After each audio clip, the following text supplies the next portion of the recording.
50 யானைகளின் இறைச்சியை மக்களுக்கு அளிக்க ஜிம்பாப்வே அரசு முடிவு. ஜிம்பாப்வே நாட்டில் உணவு பஞ்சத்தை போக்கும் நோக்கில் கடந்த ஆண்டு 200 யானைகளின் இறைச்சியை மக்களுக்கு கொடுத்தது போல நடப்பாண்டில் மேலும் 50 யானைகளின் இறைச்சியை நாட்டு மக்களுக்கு பகிர்ந்தளிக்க அந்த நாட்டு அரசு முடிவு செய்துள்ளது. உலகளவில் போட்ஸ்வானா நாட்டுக்கு பிறகு அதிக யானைகளின் எண்ணிக்கையை கொண்ட நாடாக ஜிம்பாப்வே உள்ளது. அங்கு சுமார் 84,000 யானைகள் இருப்பதாக மதிப்பிடப்படுகிறது.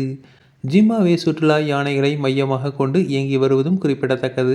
இங்குள்ள சேவ் வேலி சரணாலயத்தில் மட்டும் தற்போது 2550 யானைகள் உள்ளன. ஆனால் இங்கு 800 யானைகள் மட்டுமே பராமரிக்க முடியும்.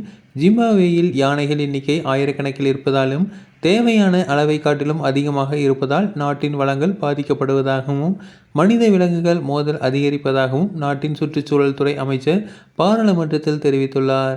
மேலும் எல் நினோ மற்றும் பருவநிலை மாற்றம் காரணமாக ஆப்பிரிக்க நாடுகளில் கடுமையான வறட்சி ஏற்பட்டுள்ளது. குறிப்பாக ஜிம்பாப்வேயில் நிலைமை மிகவும் மோசமாக உள்ளது. அந்த நாட்டு மக்கள் தொகையில் பகுதியளவு பேருக்கு சரியான உணவு கிடைக்காமல் பசி பட்டினியால் வாடி வருகின்றனர். கடந்த ஆண்டு சுமார் 200 யானைகள் நாட்டு மக்களின் யானை இறைச்சி பகிர்ந்தளிக்கப்பட்டது.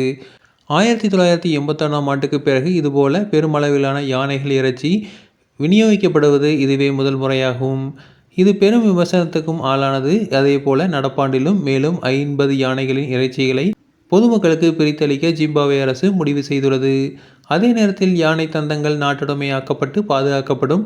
உலக வனவிலங்கு சட்டங்களின்படி யானை தந்தங்கள் விற்பனை செய்ய முடியாது. தொடர்ந்து இது போன்ற செய்திகளுக்கு எங்கள் சேனலை சப்ஸ்கிரைப் செய்யவும்.